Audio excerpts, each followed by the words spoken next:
ඇවිල්ලා ඉන්නවා. මම ආදිල් තව දෙන්නෙක් ඉන්න උඩට ගිහලා සෙට් වෙමු. අමිලයි හිමේෂු ඉන්නවා. දැන් අපි අත්තම කියනවා නම් භාගයක් දුර ඇවිල්ලා ඉන්නේ. තව පොඩ්ඩයි තියෙන්නේ. අපි ගිහලා බලමු අපේ ලංකාවේ සෞන්දර්යය අස්නිමත් කරලා. මේක ආදිල අපි හිතුවටත් වඩා ඇත්තටම මාර ලස්සන තැනක්. මොකද මේ අපි ඒකනේ ප්ලෑන් කරන් ආවේ නැහැ මේ වගේ ලස්සනට ඇති කියලා. අපේ අයියා කෙනෙක් රෙකමන්ඩ් කරමු ප්ලේස් එකක් මෙතන හරි ලස්සනයි ගිහිල්ලා බලන්න කියලා. ඉතින් එදි පොඩක් පාර වැරදුනා නේද? පොඩ්ඩක් වැරදුනා.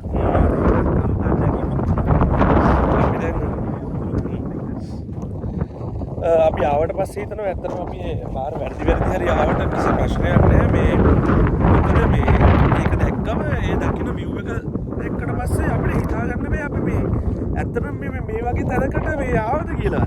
ඒ කියන්නේ ලංකාවේද කියලා හිතා ගන්නත් බැරි තරම්. මොකද අපි කියන්නේ අපි normally travel කරද්දී මේ වගේ locations ඈන අඩුයි අපිට හම්බෙනවා නේද? අනිවාර්යෙන්. මේව අපිට සාමාන්‍යයෙන් ඔය YouTube එකෙන් ඔය නවසීලා වගේ වීඩියෝ තමයි දකින්න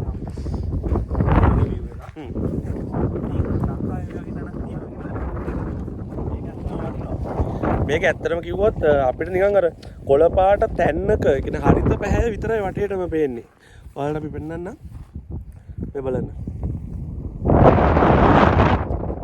360 view එකක් එක තමයි මෙතන සෙට් වෙන්නේ. ඒක අපිට අර ඉස්සරහා කන්දට ගියාට පස්සේ බලා ගන්න පුළුවන්. අපි මේ එන්නේ මේ දිහාවෙන් එන්නේ. ඒකෙන් ඇවිල්ලා සම්පූර්ණ ඒ කොළ පාට නිකන් පිට්ටනියක වගේ තමයි තියෙන්නේ. අඩිපාරක් තියෙන. නමුත් බයික් එකේ එහෙම එන්න පුළුවන්. හැබැයි ටිකක් රිස්කි.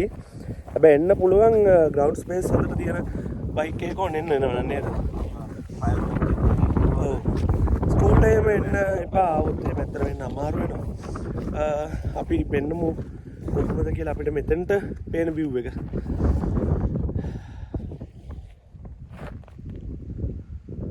මේ මෙතන තියෙන්නේ මේ ෆයිනල් view point එක. මේ පැත්තෙන් පේන්නේ වැල්ලවාය ටවුන් එක. වැල්ලවාය නගරේ පේනවා. ඊට පස්සේ බුත්තල පැත්ත, ඊට පස්සේ මෙතනින් ඇල්ල දිහාට යන පැත්ත තියෙනවා. ආයේ මේ පැත්ත ලුණුගම් එහෙර තිස්ස මහරා මේ සයිඩ් එක. ආයේ මේ පැත්තෙන් තියෙනවා හපුතලේ දිහා, එතකොට කළුපහන ඒරියා එක තමයි මේ සයිඩ් එකේ පේන්නේ. ඉතින් හරි ලස්සන තැනක්. අපි ඉතින් කියනවා ඔයාලත් ඇවිල්ලා බලන්න කොහොමද කියලා. අපි හම්බෙමු යාළු වෙන තැනට කියලා.